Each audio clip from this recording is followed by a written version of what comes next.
امام علی علیہ السلام لوگوں کو یہ بتا رہے تھے کہ ان 4 چیزوں سے شیطان ان 4 لوگوں کو گمراہ کرتا ہے۔ پہلا ایک ظلم اور تکبر ہے۔ اس زمین پہ جو لوگ عزت والے ہیں، شہرت والے ہیں، طاقت والے ہیں، شیطان ظلم اور تکبر سے ان کو گمراہ کرتا ہے اور یوں وہ انسان ہلاک ہو بیٹھتے ہیں۔ دوسرا حسد ہے۔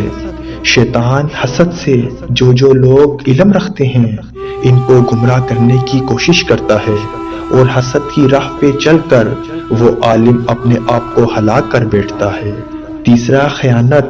جو لوگ تجارت کرتے ہیں، کاروبار کرتے ہیں یا اللہ کی نعمتوں کو خرید و فروخت کرتے ہیں، شیطان خیانت کی بیماری ان کے وجود میں پیدا کرنے کی کوشش کرتا ہے اور اسی خیانت سے وہ تاجر اپنے آپ کو ہلاک کر بیٹھتے ہیں اور اپنی روح کو پست کر کے اپنے مقدر میں دوزخ کو لکھ دیتے ہیں۔ اور چوتھا جھوٹ اور فریب ہے۔ شیطان جھوٹ اور فریب سے عورتوں کو گمراہ کرنے کی کوشش کرتا ہے اور عورتیں اسی وجہ سے اپنے آپ کو ہلاک کر بیٹھتی ہیں۔